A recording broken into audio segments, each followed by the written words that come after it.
Good morning साथियों, नमस्कार। मैं हूं डॉक्टर जावेद चारण और आपका मेरे इस YouTube channel national academic junction में हार्दिक स्वागत है। साथियों, एक प्रयास था हमारा कि भारत के संविधान के बारे में आसान शब्दों में, आसान तरीके से आप तक उसको पहुंचाया जाए और उसी क्रम में आपने अगर हमारी लास्ट क्लास देखी है तो उसमें हमने इंडियन कॉन्स्टिट्यूशन में प्रियम्बल टॉपिक को किया था। आज हम लोग देखेंगे आज की क्लास में कि किस तरीके से प्रियम्बल के बारे में आज तक भारत के किसी भी एग्जाम में या स्टेट के किसी भी एग्जाम में जितने भी पीवाईक्यूज हैं यानी प्रीवियस ईयर्स क्वेश्चंस हैं उन पे हम लोग आज की क्लास में डिस्कस करेंगे और कोशिश ये करेंगे कि उन सबको समेट लिया जाए जितने भी सवाल प्रियम्बल से बने हैं, क्योंकि प्रियम्बल जो है हमारे संविधान का बहुत ही इंपॉर्टेंट टॉपिक है और भारत के किसी भी एग्जाम में जब आप पेपर देंगे तो आपको प्रियम्बल से सवाल जरूर पूछे जाते हैं। इसीलिए हमारे लिए बड़ा इंपॉर्टेंट टॉपिक हो जाता है प्रियम्बल। और आज की क्लास में आपके लिए वही क्वेश्चंस लेके आए हैं, पीवाईक्यूज। तो शुरू करते हैं आज की क्लास को। हमारा जो पहला क्वेश्चन है वो है, What was the correct constitutional status of the Indian Republic from 16 January 1950 when the Constitution came into effect? भारतीय गणतंत्र की 26 जनवरी 1950 से सही संवैधानिक वस्तु स्थिति क्या थी जब संविधान लागू किया गया था? और ये सवाल पूछा गया है यूपी पीसीएस में और यूपी लोअर सब में। हमारे पास में ऑप्शंस है, लोकतंत्रात्मक गणराज्य, संपूर्ण प्रभुत्व संपन्न धर्मनिरपेक्ष लोकतंत्रात्मक गणराज्य, संपूर्ण प्रभुत्व संपन्न लोकतंत्रात्मक गणराज्य या संपूर्ण प्रभुत्व संपन्न समाजवादी धर्मनिरपेक्ष लोकतंत्रात्मक गणराज्य।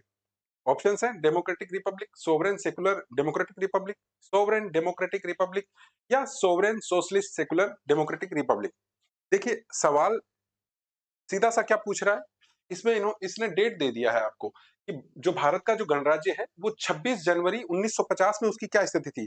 इट मींस कि वो ये कहना चाह रहा है कि प्रियम्बल की वो स्थिति बताइए जो उसकी मूल संविधान में प्रियम्बल कैसी थी। यानी हमें ये पता है, जब हमने प्रियम्बल की लास्ट क्लास में चर्चा करी थी तो हमने ये बताया था कि प्रियम्बल में एक बार संशोधन हो चुका है और उस संशोधन के बाद में प्रियम्बल में 3 शब्द नए जोड़े गए थे। तो इसका मतलब ये है कि ये वो प्रियम्बल की बात कर रहा है जो बिना संशोधित है, यानी जो मूल संविधान में है।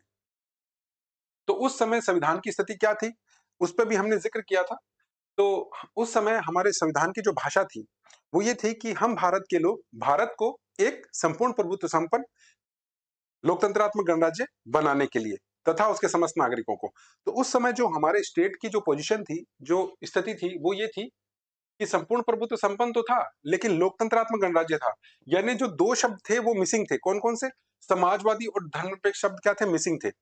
तो इसका मतलब इसमें जो ये क्वेश्चन इसीलिए पूछा गया है ताकि आप लोग इस चीज को अगर ब्लाइंडली नहीं देखेंगे, इसको नहीं देख पा रहे हैं, तो फिर आपका आंसर होना चाहिए डी। लेकिन अगर आपने इसको अच्छे से पढ़ लिया है कि 26 जनवरी 1950 की स्थिति के बारे में पूछा गया है, इट मींस कि अब आपका आंसर क्या हो गया कि ये अमेंडमेंट से पहले की स्थिति है प्रियम्बल की। तो उस समय केवल हमारा संविधान क्या था? संपूर्ण प्रभुत्व संपन्न लोकतंत्रात्मक गणराज्य था। यानी ऑप्शन नंबर सी जो है वो होगा हमारा। इसमें इसमें तो ऑप्शंस गड़बड़ कर रखे। संपूर्ण प्रभुत्व संपन्न लोकतंत्रात्मक गणराज्य जो है, सॉवरेन डेमोक्रेटिक रिपब्लिक जो है हमारे देश का, प्रियम्बल की पहली लाइन थी। तो इसमें जो हमारा आंसर होगा वो होगा सी, संपूर्ण प्रभुत्व संपन्न लोकतंत्रात्मक गणराज्य। चलते हैं आगे अगले सवाल पे। वो है कि भारत के संविधान के निर्माताओं का मत निम्न में से किस में प्रतिबिंबित होता है? The view of the maker of the constitution of India is reflected in which of the following. Option हमारे पास में 4: उद्देशिका, मूल अधिकार, राज्य के नीति के निदेशक तत्व और मूल कर्तव्य। यानी DPSP, fundamental right, fundamental duties और प्रियम्बल। तो इसमें जो हमारा आंसर होगा वो क्या होगा? The view of the maker of the constitution of India is reflected. जब भारत की संविधान सभा के लोग संविधान सभा की बैठकें शुरू करते हैं तो उसमें हम लोग क्लास में जिक्र कर चुके थे। जो आपने प्रीवियस क्लास अगर नहीं देखी है तो पहले उस क्लास को देखिए, उसके बाद में आप ये पीवाईक्यू सेक्शन में आइए ताकि आप उस पोजीशन में रहें कि आप इन सब चीजों के आंसर दे पाए। तो आपको मैंने बताया था कि 13 दिसंबर 1946 में पंडित जवाहरलाल नेहरू वो क्या करते हैं, एक उद्देश्य प्रस्ताव लेके आते हैं जिसे हम लोग बोलते हैं ऑब्जेक्टिव रेजोल्यूशन। ऑब्जेक्टिव रेजोल्यूशन लेके आते हैं जिसे हम लोग बोलते हैं उद्देश्य प्रस्ताव, और वही बाद में क्या बनती है, प्रियम्बल। और वो पारित कब हो जाती है, वो पारित हो जाती है 22 जनवरी 1947 में। तो यही कि हमारा संविधान कैसा होना चाहिए, क्योंकि हमने मोनार्की सिस्टम देख रखा है, हमने ईस्ट इंडिया कंपनी का शासन भी देखा, हमने कॉलोनियल शासन भी देखा ब्रिटेन का। तो उसके बाद में जब संविधान सभा के लोगों के सामने पहला सवाल यही था कि हम अब इस भारत को, ये जो संविधान सभा बनाना चाह रही है, हमारा भारत कैसा बनना चाहिए, तो हमने सबसे पहले इसको सोवरेन बोला कि सोवरेन होना चाहिए, और फिर क्या होना चाहिए, डेमोक्रेटिक रिपब्लिक होना चाहिए। और उसके अलावा हम अपने नागरिकों को क्या क्या चीजें देना चाहते हैं, तो हमने प्रियम्बल में ही या उद्देश्य प्रस्ताव में ही ये लिखा था कि हम अपने नागरिकों को सामाजिक, आर्थिक, राजनीतिक न्याय देंगे, विचार, अभिव्यक्ति, विश्वास, धर्म और उपासना की स्वतंत्रता देंगे, प्रतिष्ठा और अवसर की समानता देंगे। तो ये सब चीजें, ये जो वैल्यूज हैं हमारे कॉन्स्टिट्यूशनल वैल्यूज, ये कहां से प्रतिबिंबित होती है, कहां दिखाई देती है, तो ये जो चारों ऑप्शन है इनमें सबसे ज्यादा हमें प्रियम्बल में ही दिखाई देती है ये सारी चीजें। तो हमारा जो आंसर होगा वो इसमें होगा प्रियम्बल, उद्देशिका हमारा इसमें आंसर होगा। क्लियर? प्रियम्बल में ही हमारे संविधान के आत्मा या मूल तत्व दिखाई देते हैं। अगला सवाल है, 26 जनवरी 1950 को भारत की वास्तविक संवैधानिक स्थिति क्या थी? क्वेश्चन ये रिपीटेड है, आईएएस प्री में पूछा गया है 2021 में, सेम वही सवाल है, रिपीटेड है बार बार, तो इसीलिए आपके लिए बड़ा इंपॉर्टेंट हो जाता है। बहुत बार ये सवाल पूछ लिया जाता है, या तो यहाँ पर डेट देगा, अगर डेट नहीं देता है तो पूछता है भारत की वास्तविक संवैधानिक स्थिति क्या है, तब तो आपका आंसर होना चाहिए डी, जो लिखा हुआ है संपूर्ण प्रभुत्व संपन्न समाजवादी धर्मनिरपेक्ष लोकतंत्रात्मक गणराज्य। लेकिन यहाँ पर इसने पर्टिकुलरली ये बोल दिया है कि मूल संविधान की स्थिति देखनी है हमें, तो जिसमें लिखा है 26 जनवरी 1950। उस समय हमारी प्रियम्बल की क्या स्थिति थी, तो उस समय हमारी प्रियम्बल की केवल यही स्थिति थी जो ऑप्शन बी की है, संपूर्ण प्रभुत्व संपन्न और लोकतंत्रात्मक गणराज्य। क्यों? क्योंकि समाजवादी और धर्मनिरपेक्ष शब्द बाद में जोड़े गए। कब जोड़े गए? 42वें संविधान संशोधन 1976 के द्वारा जोड़े गए। तो इसमें हमारा जो आंसर होगा वो क्या होगा? Sovereign democratic Republic. ठीक है, चलते हैं आगे। अगला जो हमारा सवाल है वो है, भारतीय संविधान की प्रस्तावना के सिलसिले में निम्न में से कौन सा क्रम सही है? जब मैंने आपको क्लास में पढ़ाया था तब भी मैंने आपको कहा था कि ये सवाल बहुत बार पूछा जाता है, क्योंकि प्रियम्बल से उसका क्रम जरूर पूछा जाता है कि सबसे पहले क्या चाहिए हमें, प्रस्तावना में किस तरीके से शब्दों को रखा गया है, क्योंकि एक एक वर्ड का अपना मीनिंग है। What is the correct sequence of the preamble to the constitution of India? Option है हमारे पास में, republic, democratic, secular, socialist, sovereign. अगर आपने मेरी वो क्लास देखी है जिसमें मैंने प्रियम्बल पढ़ाया है, तो मैंने आपको 3 शब्द बताए थे, ट्रिपल एस, उसके बाद बताया था डी आर। मैंने ये कहा था आपको, ये तो ये याद रखना है, ट्रिपल एस डी आर। दूसरा मैंने आपको ये कहा था कि आपको जले याद रखना है, कि आपसे जब इतना पढ़ेंगे तो लोग आपसे जलेंगे। तो ये अगर आप क्रम याद रख लेंगे तो उसके बाद में प्रस्तावना से क्रम से संबंधित अगर कोई भी सवाल आएगा तो आप हमेशा उसको करने की स्थिति में रहेंगे। ठीक है, अब फिर यहां पर बात आती है कि triple S sir D R का मतलब तो समझ में आ रहा है कि डेमोक्रेटिक और रिपब्लिक, डेमोक्रेटिक और इसका हो गया रिपब्लिक, ये तो समझ में आ रहा है सर। डीआर का मतलब स्पेशली समझ में आ रहा है, लेकिन ट्रिपल एस में किस एस का कौन सा मतलब है, कौन सा सोवरेन है, कौन सा सोशलिस्ट है और कौन सा सेकुलर है? तो सीधी सी बात है, क्यों? क्योंकि हम लोग कॉलोनियल थे, इसीलिए हमने सबसे पहले किस चीज को क्लेम किया? सोवरेनिटी को, संप्रभुता को सबसे पहले क्लेम किया। तो एस, इस जो पहला एस है इसका मतलब क्या होगा? सोवरेनिटी। दूसरा का मतलब क्या हो गया? सोशलिस्ट। क्या हो गया? सोशलिस्ट। और तीसरे एस का मतलब क्या हो गया? सेकुलर। और इसका क्या मतलब हो गया? सोवरेन। तो ये ट्रिपल एस डी आर इस तरीके से। जे का मतलब क्या हो गया? जस्टिस। एल का मतलब क्या हो गया? लिबर्टी। ई का मतलब क्या हो गया? इक्वालिटी। तो इस तरीके से ये क्रम आपको याद रखने हैं, और क्लास में मैंने आपको डीपली इसको बताया है, लास्ट क्लास में आप देख लेना अगर आपने नहीं देखी है तो। सीधी सी बात है, क्रम से सवाल बनते हैं और बने हैं, इसीलिए आपको करवाया जा रहा है। What is the correct sequence? Sequence क्या है आपको पता ही है, ट्रिपल एस डी आर है। पहला एस किसके आएगा? सबसे पहले हम लोग क्या क्लेम करेंगे? सोवरेनिटी। उसके बाद में समाज आएगा, उसके बाद धर्म आता है, तो सोशलिस्ट बाद पहले आएगा, फिर उसके बाद सेकुलर आएगा। तो देख लेते हैं यहाँ पे ये क्रम हमें कहाँ दिखता है। सबसे पहले सोवरेन आ गया, ठीक है। सोशलिस्ट भी आ गया, सेकुलर भी आ गया, डेमोक्रेटिक भी आ गया, रिपब्लिक भी आ गया। इट मीन्स कि हमारा जो ये ऑप्शन नंबर डी है वो क्या है, एकदम राइट है। सार्वभौम सत्ता संपन्न समाजवादी धर्मनिरपेक्ष लोकतंत्रात्मक गणराज्य, ये हमारा क्या होगा इसमें आंसर होगा। तो ऑप्शन नंबर डी क्या है हमारा करेक्ट आंसर है कि इसका सही क्रम क्या है। चलते हैं आगे। अगला जो हमारा सवाल है बड़ा लंबा सवाल है। अच्छा, पिछला सवाल आया हुआ है, ये बीपीएससी के एग्जाम में प्री में 1995 में क्रम पूछा गया है।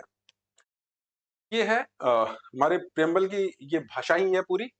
क्या भाषा है कि हम भारत के लोग भारत को क्या बनाना चाहते हैं, संपूर्ण प्रभुत्व संपन्न समाजवादी धर्मनिरपेक्ष लोकतंत्रात्मक गणराज्य, तथा उसमें फिर ये तो हमने स्टेट बना दिया। अब स्टेट के जो नागरिक हैं उनको हम लोग क्या दे रहे हैं, तो भारत के समस्त नागरिकों को हम लोग क्या देंगे, सबसे पहले न्याय दे रहे हैं कि भाई कौन कौन से न्याय है, सामाजिक आर्थिक राजनीतिक न्याय।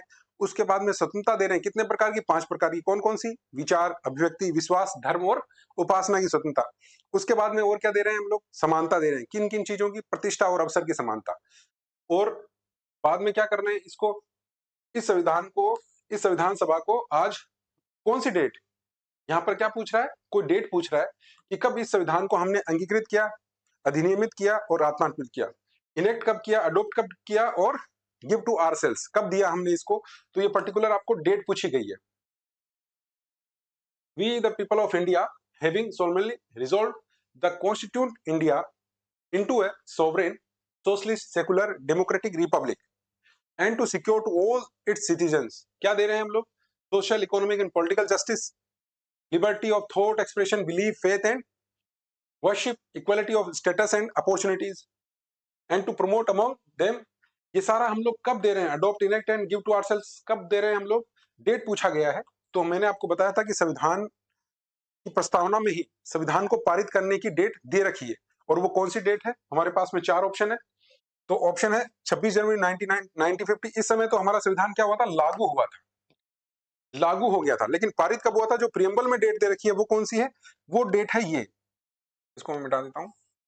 वो जो डेट है ना वो ये है 26 नवंबर 1949, 26 नवंबर 1949 को हमारे संविधान की प्रस्तावना या हमारे संविधान को पारित कर दिया गया था।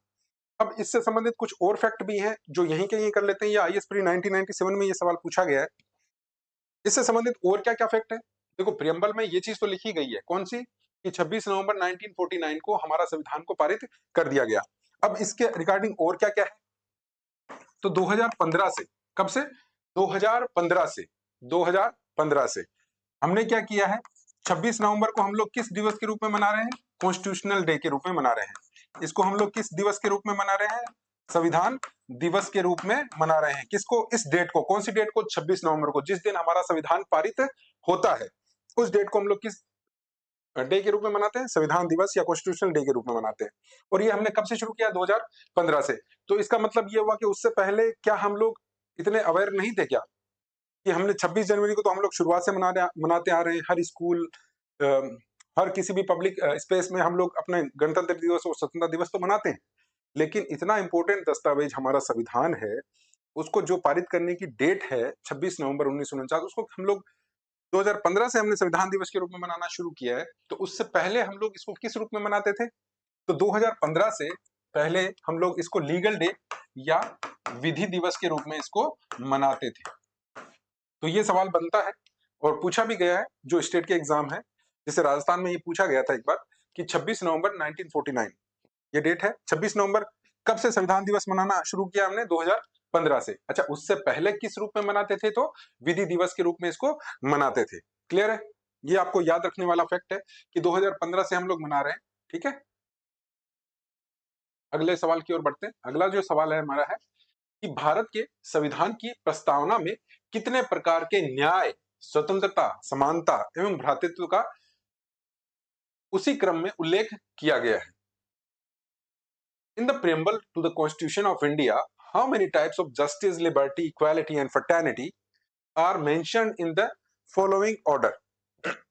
सीधी सी बात है, सवाल में पूछा जा रहा है। अच्छा, पूछा है यूपीपीसीएस में 2018 में। क्या पूछ रहा है, अब ये नहीं पता करके भी लोगों को पता है कि ठीक है SSSR है, ये लोगों ने रट लिया है इसको, है ना, तो तू डाल डाल मैं पात पात, वो तो करना पड़ेगा। ट्रिपल एस डी आर लोगों ने रट लिया, लोगों ने जले रट लिया कि ठीक है पहले जस्टिस आएगा, फिर लिबर्टी आएगा, फिर इक्वलिटी आएगा, ठीक है। लेकिन अब क्या बोल दिया इन्होंने, इन्होंने पूछ लिया कि कितने प्रकार के न्याय, कितने प्रकार की स्वतंत्रता, कितने प्रकार की समानता और कितने प्रकार के भ्रातृत्व यानी फ्रेटर्निटी को इसमें प्रियम्बल में दिया गया है। तो हम जब प्रियम्बल को पढ़ते हैं, याद होगा आपको कि हम अपने सभी नागरिकों को क्या देंगे, सबसे पहले जस्टिस देंगे, न्याय देंगे। कितने प्रकार के देंगे, 3 प्रकार के। कौन कौन से? सामाजिक, आर्थिक और राजनीतिक, है ना। सोशल, इकोनॉमिक एंड पॉलिटिकल क्या दे रहे हैं, जस्टिस दे रहे हैं। तो 3 प्रकार के न्याय होंगे। इट मींस कितने प्रकार के न्याय दे रहे हैं हम लोग, 3 प्रकार के न्याय दे रहे हैं। उसके बाद में आती है कौन सी, स्वतंत्रता। जस्टिस के बाद में क्या आती है, लिबर्टी। उसी क्रम में देख रहे हैं, लिबर्टी कितने प्रकार की है, ये तो हो गया न्याय, है ना, जस्टिस। यहां लिख देते हैं स्वतंत्रता, लिबर्टी कितने प्रकार की हम देते हैं यहाँ पे। तो आपको याद होगा कि हमारी प्रियम्बल कहती है कि हम लोग क्या देंगे, विचार, अभिव्यक्ति, विश्वास, धर्म और उपासना। कितने हो गए, गिन लो देख। विचार, अभिव्यक्ति, विश्वास, धर्म और उपासना। कितने प्रकार की स्वतंत्रता दे रहे हैं हम लोग, 5 प्रकार की। उसके बाद में समानता कितने प्रकार की दे रहे हैं हम लोग, समानता ये कितने प्रकार की दे रहे हैं, समानता हम लोग कितने प्रकार की दे रहे हैं, समानता हम लोग दे रहे हैं प्रतिष्ठा की और अवसर की। और भ्रातृत्व यानी फ्रेटर्निटी तो एक ही है, ठीक है। बंधुता क्या है, एक ही है। तो ऑप्शंस के अकॉर्डिंग चलते हैं। क्रम तो यही रहेगा, जले वाला, जस्टिस पहले आएगा, लिबर्टी बाद में, देन इक्वालिटी सबसे बाद में, और फ्रेटर्निटी तो सबसे बाद में। फ्रेटर्निटी, यूनिटी और इंटीग्रिटी ये क्रम उसके बाद का है। ट्रिपल एस डी आर, जले, then fraternity, unity and integrity, ये हमारे संविधान की प्रस्तावना का क्रम है, शब्दों का क्रम। सवाल है कि इनको किस क्रम में लिखा गया है, किसको, न्याय को। तो न्याय कितने प्रकार के हैं, 3 प्रकार के, सामाजिक, आर्थिक, राजनीतिक न्याय। तो 3 कहां से शुरू होता है, ऑप्शन नंबर ए है। 3 प्रकार के न्याय है, 5 प्रकार की स्वतंत्रता है, 2 प्रकार के समानता है और 1 प्रकार की बंधुता की बात की गई है हमारे कॉन्स्टिट्यूशन में। इट मींस कि जो हमारा आंसर होगा इस क्वेश्चन का, जो पूछा गया है यूपीपीसीएस के प्री में 2018 में, तो आंसर होगा ए। हमारे यहाँ पे 3 प्रकार के न्याय, कौन कौन से, सामाजिक, आर्थिक, राजनीतिक न्याय। कौन कौन से, सामाजिक, आर्थिक, राजनीतिक न्याय, याद कर लो इसको। स्वतंत्रता 5 प्रकार की है, कौन कौन सी है, विचार, अभिव्यक्ति, विश्वास, धर्म और उपासना। उसके बाद में समानता कितने प्रकार की है, प्रतिष्ठा और अवसर की समानता, और फिर बंधुता। उसके बाद में आती है यूनिटी, उसके बाद आती है इंटीग्रिटी। क्लियर है। तो ये हमारा हो गया इसमें आंसर ए। चलते हैं आगे अगले सवाल की ओर। भारतीय संविधान की प्रस्तावना में भारत को किस रूप में घोषित किया गया है। ये फिर से रिपीटेड ही सवाल है, बीपीएससी के प्री 1997 में पूछा गया वही सवाल है कि भारतीय संविधान की प्रस्तावना में भारत को किस रूप में घोषित किया गया है। अब देखो, अब आपको लग रहा होगा कि ये रिपीटेड है, नहीं ये रिपीटेड नहीं है, क्योंकि अभी तक इससे पहले के हमने जो 2 सवाल किए उसमें पर्टिकुलर डेट दे रखी है कि 26 जनवरी 1950 को भारत कैसा दिखता है, भारत देश कैसा था। तो उसका मतलब सीधा सा है कि वो मूल संविधान की मूल प्रस्तावना की बात कर रहा है। लेकिन यहां पर उसने ऐसा कुछ इंडिकेट नहीं किया है, वो सिंपली पूछ रहा है क्या, कि भारतीय संविधान की प्रस्तावना में भारत को किस रूप में घोषित किया गया है। तो ऑप्शन है वही, in the preamble to the constitution of India, India is declared to be क्या है, a sovereign democratic republic, a socialist democratic republic, a sovereign socialist secular democratic republic, या नन ऑफ द अबव। क्या उत्तर होना चाहिए आपके हिसाब से। डेट इंडिकेट नहीं किया है, 26 जनवरी 1950 नहीं लिखा है, केवल पूछ रहा है। इट मींस कि वर्तमान स्थिति के बारे में बात कर रहा है कि वर्तमान में इंडिया कैसा दिखता है। तो वर्तमान में कैसा दिखता है, हमारे यहाँ पे वर्तमान में इंडिया ऐसे दिखता है, ट्रिपल एस डी आर, कौन कौन सा, sovereign socialist secular democratic Republic. तो हमारी जो प्रियम्बल है वो इंडिया को कैसा बताती है कि भारत क्या है, एक संपूर्ण प्रभुत्व संपन्न समाजवादी धर्मनिरपेक्ष लोकतंत्रात्मक गणराज्य वाला देश है। क्लियर है। चलते हैं आगे। अगला जो सवाल है हमारा, ये यूपी के आरओ एआरओ में प्री में पूछा गया, 2023 का क्वेश्चन है। भारतीय संविधान की प्रस्तावना में उल्लिखित सही क्रम कौन सा है। ये सवाल हम लोग कर चुके हैं, आपको क्रम हमेशा याद रखना है, triple S D are. D R का मतलब तो डीआर नहीं है, डीआर का मतलब है डेमोक्रेटिक और रिपब्लिक, सेकुलर सोशलिस्ट और सोवरेन सोशलिस्ट और सेकुलर। इस तरीके से इसको याद रखना है। सबसे पहले हमें आजादी चाहिए, संप्रभुता चाहिए, सोवरेनिटी चाहिए, देन उसके बाद में सोशलिस्ट समाज चाहिए, देन उसके बाद में secular, then democratic, then republic. Triple S D R, इस क्रम को भूलना नहीं है क्योंकि ये रिपीटेड सवाल है, स्टेट में पूछा जा रहा है, आईएएस में भी पूछा गया है। क्लियर है? तो कहां, बस ढूंढ लो ट्रिपल एस डी आर कहां लिखा हुआ है। ट्रिपल एस डी आर कहां लिखा हुआ है? सोवरेन, सोशलिस्ट, सेकुलर, डेमोक्रेटिक, ये रहा हमारा आंसर। ठीक है, संपूर्ण प्रभुत्व संपन्न, समाजवादी, धर्मनिरपेक्ष, लोकतंत्रात्मक गणराज्य। चलते हैं आगे अगले सवाल की ओर। अगला सवाल है बीपीएससी प्री 2016 में पूछा गया सवाल है, भारतीय संविधान की प्रस्तावना में समाजवादी शब्द किस संशोधन के तहत जोड़ा गया? The word socialist was added to preamble of the Indian Constitution through which amendment? तो अगर आपने मेरी क्लास ली है, आपको पता होगा कि मैंने बताया है कि भारत की प्रस्तावना यानी प्रियम्बल एक है इंडियन कॉन्स्टिट्यूशन की, तो उसमें अभी तक अमेंडमेंट भी कितना हुआ है? एक ही बार हुआ है। और कब हुआ है? 42nd अमेंडमेंट 1976 में। और उसमें प्रियम्बल में संशोधन होके किया क्या गया? उसमें 3 नए शब्द प्रियम्बल में जोड़े गए हैं, घटाया कुछ नहीं गया है, 3 शब्द नए जोड़े गए हैं। और वो नए शब्द कौन कौन से हैं? क्या ये वही पूछ रहा है? नहीं, ये वो नहीं पूछ रहा है, ये पूछ रहा है कि कब हुआ था। और ये समाजवादी शब्द जिसकी वजह से जोड़ा गया, एक ही बार संशोधन हुआ है, कौन सा? 42वां संविधान संशोधन 1976। और उसमें 3 शब्द जोड़े गए, कौन कौन से? समाजवादी, धर्मनिरपेक्ष और अखंडता, ये 3 शब्द जोड़े गए थे। क्लियर है? तो options, the word socialist was added to the preamble of the Indian constitution through which amendment? तो 42nd अमेंडमेंट आंसर हो गया हमारा। और हुआ कब था ये? 1976 में। क्लियर है? तो हमारा जो आंसर होगा इसमें क्या होगा? Option A, 42nd amendment. BPSC pre 2016 में ये पूछा गया है। अगला क्वेश्चन है हमारा, वो है निम्न में से कौन सा 42वें संविधान संशोधन के माध्यम से भारत की संविधान की प्रस्तावना में जोड़ा गया था? ऑप्शंस 4 हैं, संप्रभुता, व्यक्ति की गरिमा, समाजवाद, धर्मनिरपेक्ष और निजता। Which of the following was added to the preamble of the Indian Constitution through the 42nd Amendment, Constitutional Amendment? ये 4 ऑप्शन है, अभी हम लोग बात कर ही चुके हैं। 42nd अमेंडमेंट एक ही बार प्रियम्बल में अमेंडमेंट हुआ है, 3 नए वर्ड जोड़े गए थे, कौन कौन से? समाजवादी, धर्मनिरपेक्ष और अखंडता। It means socialist, secular and integrity, ये 3 वर्ड्स इसमें जोड़े गए। ऑप्शंस में देख लेते हैं कहाँ है ये। सोवरेनिटी तो पहले से था, डिग्निटी ऑफ द इंडिविजुअल्स ये भी पहले से था, सोशलिस्ट और सेकुलर ये 2 शब्द जोड़े गए, इंटीग्रिटी भी जोड़ा गया था इसी के साथ में। ठीक है, तो ये शब्द आपको याद रखने हैं कि 3 नए शब्द जोड़े गए, घटाया कुछ भी नहीं गया। ऐसा कोई शब्द नहीं था जो प्रियम्बल में लिखा हुआ था और हमने किसी अमेंडमेंट से हटा दिया, ऐसा नहीं हुआ है। ये हमारा सवाल है, आपको थोड़ा दूर से पता नहीं दिख रहा होगा कि नहीं दिख रहा होगा, स्क्रीन से पढ़ देता हूं मैं। निम्न शब्दों पर विचार करो, है ना। कंसिडर द फॉलोइंग वर्ड्स, कौन कौन से हैं? समाजवादी, प्रजातांत्रिक, सार्वभौमिक, धर्मनिरपेक्ष। सही शब्दों को विचारानुसार क्रम में दीजिए। Arrange the correct words in the order as per the preamble to the Indian constitution of India. जिस तरीके से इंडियन कॉन्स्टिट्यूशन में ये 4 शब्द जिस क्रम में दिए गए हैं, जो इनका सीक्वेंस है, आपको उसी सीक्वेंस के अकॉर्डिंग इनको जचाना है। तो हमें बस इतना सा याद रखना है, कौन सा? वही बार बार आ रहा है ये, ट्रिपल एस डी आर, जले, है ना, और एफ यू आई, ये क्रम याद रख लेना, बहुत बार सवाल पूछा गया है। ठीक है, तो ट्रिपल एस डी आर में क्या क्या है? ट्रिपल एस जचाओ पहले, डी तो सबसे लास्ट में आएगा, डी को सबसे लास्ट में लाओ, तो डी लास्ट में, अच्छा 3 ऑप्शन में है। ठीक है, सबसे पहले आएगा सोवरेन, फिर सोशलिस्ट, तो C A D B. C A D B कहां आ रहा है? सी ए डी बी, तो ऑप्शन ए हमारा जो होगा इसमें राइट आंसर हो जाएगा। ऑप्शन ए हमारा क्या हो जाएगा? Right answer.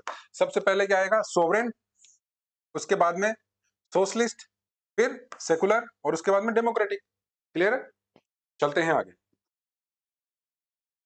अगला जो हमारा सवाल है वो है निम्नलिखित शब्दों में से कौन सा शब्द सन 1975 में भारतीय संविधान की प्रस्तावना में सम्मिलित नहीं था? ये देखो, जब भी किसी भी क्वेश्चन में ही उसका आंसर छुपा है, एमसीक्यूज में यही तो होता है। ऑप्शन दे रखे हैं आपके सामने, आंसर आपके सामने है, क्वेश्चन में ही आंसर छुपा होता है। सीधा सा बोल रहा है अगला बंदा, कब 75 में कौन सा शामिल नहीं था? ऑब्वियस सी बात है कि जो 42nd अमेंडमेंट होता है वो 1976 में होता है। तो इट मींस कि जो शब्द 3 जोड़े गए थे वो 76 के बाद जोड़े गए हैं, तो 76 से पहले वो शब्द नहीं जोड़े जाएंगे। और वो 3 शब्द कौन कौन से हैं? वो है सोशलिस्ट है, सेकुलर है और इंटीग्रिटी है। ये 3 शब्द यानी समाजवाद, धर्मनिरपेक्ष और अखंडता, ये तीन शब्द जो है ये बाद में जोड़े गए 76 के बाद। सवाल पूछ रहा है 75 में भारतीय संविधान की प्रस्तावना में कौन से शब्द शामिल नहीं थे? बंधुत्व, बिल्कुल। फ्रेटर्निटी शामिल था। संप्रभुता, सोवरेनिटी शामिल था। समानता, इक्वालिटी, बिल्कुल शामिल था। अखंडता, अखंडता शामिल नहीं था। इंटीग्रिटी जो है वो बाद में शामिल किया गया। इंटीग्रिटी जो है ये शब्द बाद में हमने शामिल किया है हमारे संविधान की प्रस्तावना में। क्लियर है? चलते हैं आगे। अगला जो सवाल है वो है निम्नलिखित शब्दों में से कौन से शब्द 42nd कॉन्स्टिट्यूशनल अमेंडमेंट द्वारा प्रस्तावना में जोड़े गए? ये शब्द दे रखे हैं चार: समाजवाद, ग्राम स्वराज, पंथ निरपेक्षता और संपूर्ण प्रभुत्व संपन्न। ठीक इसी तरीके से which of the following words were added to the preamble through the 42nd constitutional amendment? चार वर्ड है: सोशलिस्ट, ग्राम स्वराज, सेकुलर और सोवरेन। ठीक है, अब आपको पता है कि तीन शब्द नए जोड़े गए थे। कौन कौन से? कौन कौन से? सोशलिस्ट और सेकुलर और इंटीग्रिटी, ये तीन शब्द जोड़े गए। इन तीन शब्दों में से कोई सा शब्द है क्या यहाँ पे? सोशलिस्ट बिल्कुल आ गया ना। ग्राम स्वराज नहीं था। सेकुलर, बिल्कुल सेकुलर भी जोड़ा गया। तो ये पहला और तीसरा जो है वो हमारे यहाँ पे इसमें जोड़ा जाता है। सवाल क्या पूछ रहा है? कौन से शब्द जोड़े गए हैं?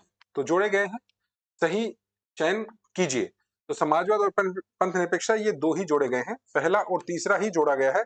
ऑप्शन में अगर नहीं है तो आपको करना है पहला और तीसरा, ये दो ही जोड़े गए हैं। कौन कौन से? हमारे यहाँ पे एक तो समाजवाद जोड़ा गया है, उसके बाद में पंथ निरपेक्षता, ये दो शब्द ही जोड़े गए हैं। क्लियर है? चले आगे, अगले सवाल की ओर बढ़ते हैं। यूपीपीसीएस 2005 में प्री में ये सवाल पूछा गया है। सवाल क्या है? निम्न में से कौन भारत को धर्मनिरपेक्ष राज्य वर्णित करता है? Which of the following describes India as a secular state? देखो हमारे पास में जो ऑप्शंस हैं, मौलिक अधिकार, संविधान की प्रस्तावना, नवी अनुसूची और राज्य के नीति निर्देशक तत्व यानी फंडामेंटल राइट्स हो, preamble of the Indian constitution हो, 9th शेड्यूल हो या डीपीएसपी हो। हमारे पास में सीधा सा है सेकुलर वर्ड कहां यूज किया गया? केवल और केवल सेकुलर शब्द केवल और केवल हमारी जो प्रियम्बल है उसी में इसको यूज किया गया है।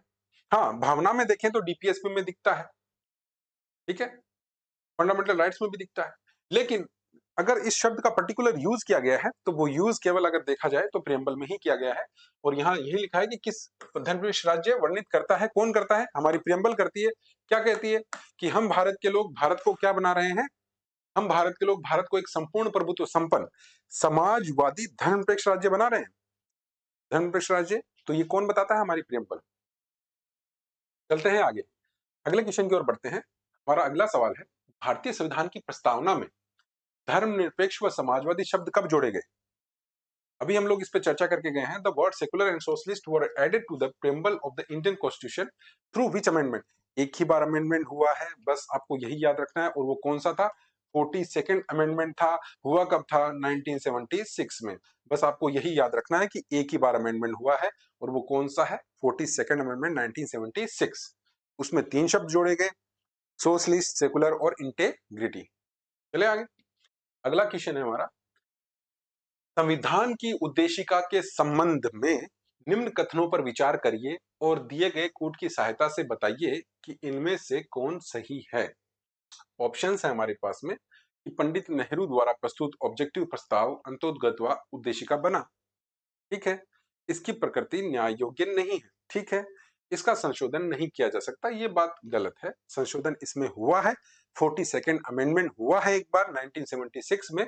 तो ये कथन गलत है कि इसका संशोधन नहीं किया जा सकता। संविधान के विशिष्ट प्रावधानों को यह रद्द नहीं कर सकता, ये बात एकदम ठीक है, ओवरराइड नहीं कर सकता। ओके, इसको ट्रांसलेट कर लेते हैं इंग्लिश वाले बच्चों के लिए भी। यूपीपीसीएस प्री 2009 में ये सवाल पूछा गया है और बहुत ही अच्छा सवाल है। Consider the following statement regarding the preamble to the constitution कि the objective resolution presented by Pandit Nehru ultimately become the preamble. This is very right statement. Its nature is non justiciable, ये बात भी एकदम ठीक है, ये वाद योग्य नहीं है, जस्टिसेबल नहीं है। It can not be amendment, ये बात गलत है। अमेंडमेंट हुआ है और 42nd अमेंडमेंट हुआ है 1976 में हुआ है। It can not override specific provisions of the constitution, ये बात भी गलत है। तो इसलिए हमारा जो इसमें आंसर होगा वो होगा, हमारी पहली बात एकदम ठीक है, दूसरी भी ठीक है, इसका संशोधन नहीं किया जा सकता, ये बात गलत है। संविधान के विशिष्ट प्रावधानों को यह रद्द नहीं कर सकता, ये बात भी एकदम ठीक है। तो इसमें तीसरे को हटा के बाकी जो भी ऑप्शन है, ऑप्शन नंबर बी जो है हमारा 1 to 4, ये हमारा इसमें राइट आंसर होगा। ये इसमें हमारा राइट आंसर होगा।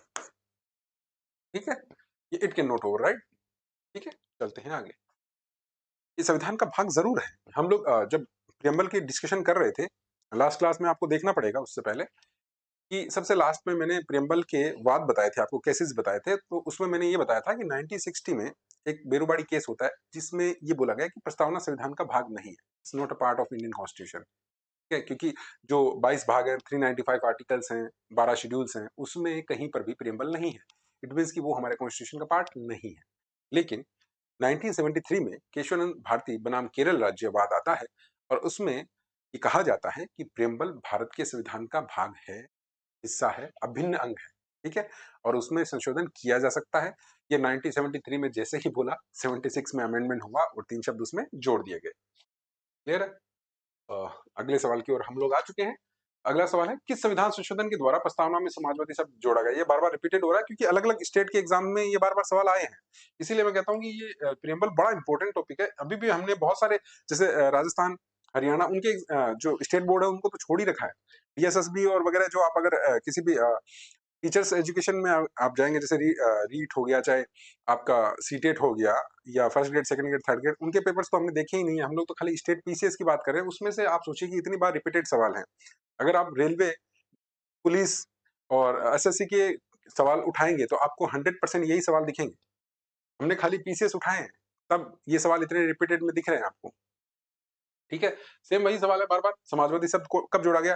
खाली समाजवादी नहीं जोड़ा, साथ साथ में हमने धर्मनिरपेक्ष भी जोड़ा, अखंडता भी जोड़ा। 3 नए शब्द जोड़े। कब जोड़े थे? 42वें संविधान संशोधन द्वारा, 42nd अमेंडमेंट में हमने ये शब्द जोड़े थे।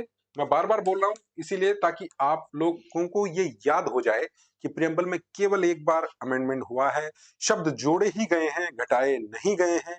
कितने जोड़े गए? 3 जोड़े गए हैं, समाजवाद, धर्मनिरपेक्ष और अखंडता, ये 3 शब्द जोड़े गए हैं। कब जोड़े गए? 42वें संविधान संशोधन द्वारा 1976 में। याद होना हो जाना चाहिए इस क्लास के साथ साथ में ही आपको, यही उद्देश्य है। अगला है, भारत के संविधान के आमुख का लक्ष्य उसके सभी नागरिकों के लिए सुनिश्चित करना है। क्या सुनिश्चित करना है? The objective of the preamble of the constitution of India is to ensure for all its citizens. हमारी जो प्रियम्बल है वो क्या बताती है ना, क्या सुनिश्चित करती है?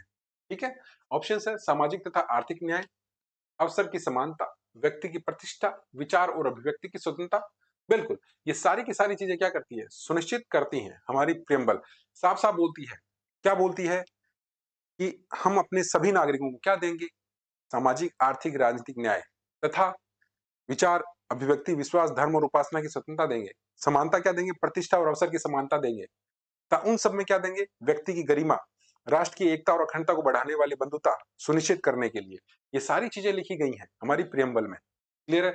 तो ये सारी की सारी बातें जो है, सोशल और economic justice, equality of opportunity, dignity of the individuals, freedom of thought and expression and belief, तो ये जो चारों ऑप्शन है ये एकदम करेक्ट है। तो हमारा जो ऑप्शन, जो आंसर होगा वो होगा ऑल 4, सभी के सभी सही है। All of the above is the right answer.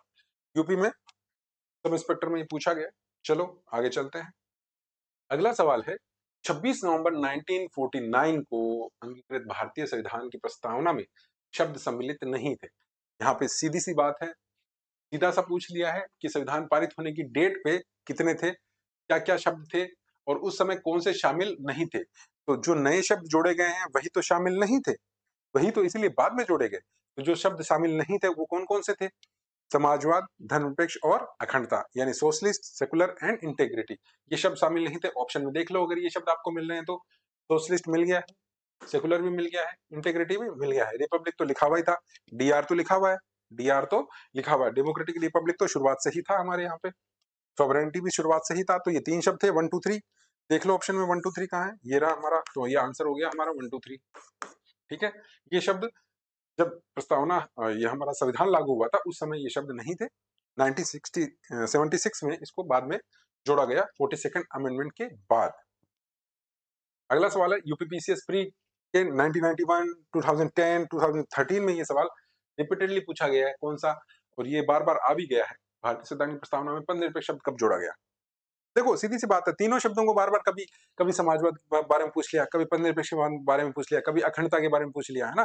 तो सवाल वही है, बस आपको इतना सा ध्यान रखना है। एक बार अमेंडमेंट हुआ है, कब हुआ है? 42nd amendment 1976। 42nd अमेंडमेंट कब हुआ? 1976। कितने शब्द जोड़े गए? 3 शब्द जोड़े गए। कौन से?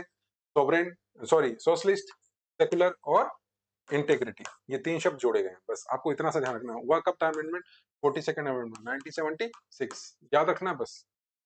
और 100% सवाल आता है, 100% सवाल आता है, रिपीटेडली पूछा जाता है बार बार यही। उसके बाद में क्या है? भारतीय संविधान की उद्देशिका में संशोधन किया गया था। फिर वही बात उत्तराखंड में पूछ लिया गया है ना। The preamble of the Indian constitution was amendment by, कौन सा? 42nd amendment. बस बात खत्म, ठीक है। अगला सवाल है, संविधान की प्रस्तावना का विधिक स्वरूप क्या है? हाँ, ये बड़ा अच्छा सवाल है, पूछा गया है यूपीपीसीएस प्री 2019 में। 2019 में ये सवाल जो है वो पूछा गया है, कोविड से पहले। तो जिन बच्चों ने कोविड में 10-12 किया तो दिक्कत है, क्योंकि सवाल तो बनेंगे और बने हैं तो पूछे जाएंगे। सवाल बड़ा प्यारा है ये। संविधान की प्रस्तावना का विधिक स्वरूप क्या है? What is the legal nature of the preamble to the constitution? It is enforceable, यह लागू किया जा सकता है। इट इज नॉट इन्फोर्सेबल, इसको लागू नहीं किया जा सकता, यानी ये वाद योग्य नहीं है। It can be enforced in special circumstances, यह विशेष परिस्थितियों में ही लागू किया जा सकता है, उपरोक्त में से कोई नहीं। देखो सीधी सी बात है, प्रस्तावना 1973 के बाद में, केशवानंद भारतीवाद के बाद में जो उसका डिसीजन आया सुप्रीम कोर्ट का, उसमें ये कहा गया कि प्रस्तावना संविधान का अभिन्न अंग है, ठीक है। लेकिन इसमें कहीं पर भी ऐसा नहीं था कि इसको इन्फोर्सिबल, यानी जो संविधान की प्रस्तावना में जो बातें लिख दी गई हैं वो शब्द से लागू होनी ही चाहिए, ऐसा बिल्कुल भी नहीं है। हमारी जो प्रियम्बल है वो सोल ऑफ द कॉन्स्टिट्यूशन है, एक एक आइडिया है, एक उद्देश्य है, एक ऑब्जेक्टिव है हमारी सोसाइटी को, कि हम सोसाइटी को ऐसा बनाना चाहते हैं, हम हमारी कंट्री को ऐसा बनाना चाहते हैं। इन्फोर्सिबल नहीं है, जैसे डीपीएसपी इन्फोर्सिबल नहीं है, ठीक उसी तरीके से हमारी जो प्रियम्बल है वो भी इन्फोर्सिबल नहीं है, जैसे हमारी फंडामेंटल ड्यूटीज भी इन्फोर्सिबल नहीं है। तो ऐसे हमारे संविधान के बहुत सारे ऐसे चीजें हैं जो इन्फोर्सिबल नहीं है, यानी वाद योग्य नहीं है। क्लियर है? तो इसमें जो हमारा आंसर होगा वो ये होगा, it it is not enforceable, यह वाद योग्य नहीं है, इसको लागू नहीं किया जा सकता। ठीक है, विधिक स्वरूप है। सवाल क्या पूछ रहा है? लीगल नेचर क्या है? लीगल नेचर यही है कि ये वाद योग्य नहीं है। चलते हैं अगले सवाल की ओर, कि समाजवादी शब्द उद्देशिका में जोड़ा गया, कब जोड़ा गया? बार बार रिपीटेड सवाल है, उत्तराखंड के 2007 के प्री में पूछा गया ये सवाल है। एक ही बार प्रियम्बल में अमेंडमेंट हुआ है, और वो कब हुआ है? 42nd amendment 1976। ये बार बार, अब मैं इतनी बार बोल दिया है मैंने कि आपको याद हो ही जाना चाहिए कि 42वें संविधान संशोधन 1976 में एक ही बार अमेंडमेंट हुआ है, और समाजवादी, धर्मनिरपेक्ष, अखंडता, ये 3 शब्द जोड़े गए। सोशलिस्ट, सेकुलर एंड इंटेग्रिटी, याद रहना चाहिए। अगला क्वेश्चन है हमारा, कि हम भारत के लोग, we the people of India, प्रयोग भारतीय संविधान में कहां किया गया? The phrase we the people of India is used in the Indian constitution in which of the following? We the people of India, ये भारतीय संविधान में कहां पे यूज इसको किया गया है? तो सीधी सी बात है, हमारी प्रियम्बल जो है उसकी पहली लाइन ही यही है, क्या? We the people of India, हम भारत के लोग क्या बना रहे हैं? इस भारतीय संविधान को, और अपने आप को अंगीकृत कर रहे हैं, अधिनियमित कर रहे हैं और आत्मार्पित कर रहे हैं, है ना। Enact, adopt and give to ourselves. तो we the people of India कहाँ है हमारे संविधान में? डीपीएसपी में नहीं है, नागरिकता में नहीं है, फंडामेंटल राइट्स में नहीं है, कहाँ है? प्रियम्बल ऑफ द कॉन्स्टिट्यूशन में। ये पहली ही लाइन है हमारी, we the people of India, हम भारत के लोग। और मैंने आपको जब क्लास में पढ़ाया था तो तब भी मैंने आपको ये बताया था कि इसके पीछे भी एक अवधारणा है कि भारत से जुड़ा कोई भी व्यक्ति, किसी भी जनरेशन का हो, कभी भी पैदा हो, इस भारत में जब वो भारत के संविधान की पहली लाइन को पढ़ेगा, प्रियम्बल को पढ़ेगा, तो उसमें लिखा है कि हम भारत के लोगों ने इस संविधान को बनाया है। संविधान सभा के लोगों ने ये नहीं लिखा कि हम संविधान सभा के लोगों के द्वारा ये संविधान बन के तैयार हो रहा है। इसके पीछे मकसद यही था कि एकता की भावना रहे। ये जो विविधता है हमारे देश में, उससे लोग उस आइडेंटिटी को पहचानते हुए भी सब एक हैं। हमने बनाया है इस संविधान को। जो बिलोंगिंगनेस है ना हमारे कॉन्स्टिट्यूशन के प्रति, वो इसी बात से आती है कि हम भारत के लोगों ने हमारे भारत के संविधान को बनाया है, और ये हमारे भारत देश में सबसे बड़ा कानून है जिसके अनुसार हमारा देश चलता है। ये आज के स्लाइड का सबसे आखिरी सवाल है। नीचे 2 कथन दिए गए हैं, जिनमें से एक को कथन तथा दूसरे को कारण कहा गया है।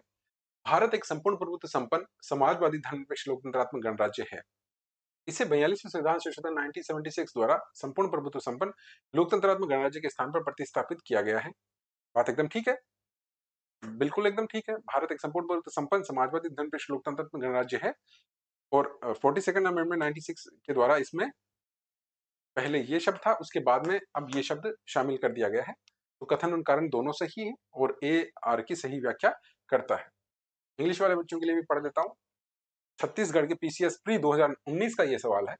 Two statements are given below, one of which is labelled as statement A and the other is reason.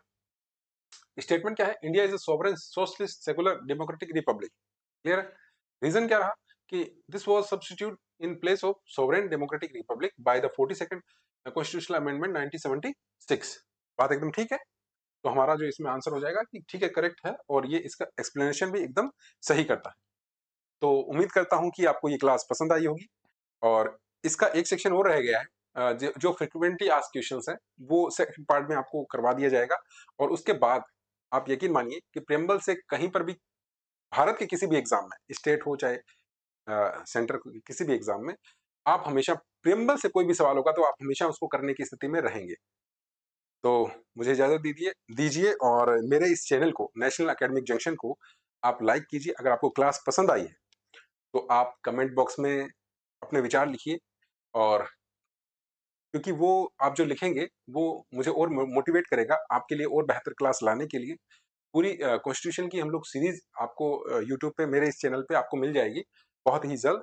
और इसके अलावा जितने भी स्टेट यूनिवर्सिटीज के पॉलिटिकल साइंस के रिगार्डिंग जो भी पेपर्स हैं, असाइनमेंट्स हैं, आंसर राइटिंग है, उन सब पे भी हम लोग इसी यूट्यूब चैनल पे काम करेंगे। तो आप हमसे जुड़े रहने के लिए, हमारे साथ बने रहने के लिए, इसी लिंक में आपको नीचे टेलीग्राम का लिंक और इंस्टाग्राम पेज का लिंक मिलेगा। तो आप वहां पे भी आप हमसे जुड़ सकते हैं। और इसकी जो पीडीएफ है, आपको बोर्ड वर्क की जो पीडीएफ है, अगर आपको वो चाहिए तो वो आपको टेलीग्राम के चैनल पे मिल जाएगी। जो आज मैंने इस क्लास में पढ़ाया है, तो इसका जो बोर्ड वर्क की पीडीएफ है वो भी आपको मिल जाएगी। और इससे पहले की भी जितने भी पीडीएफ जो भी आपकी क्लासेस हुई हैं, उन सब की बोर्ड वर्क की पीडीएफ आप उस टेलीग्राम चैनल से ले सकते हैं, जो कि आपको इसके लिंक में नीचे जाके मिल जाएगा।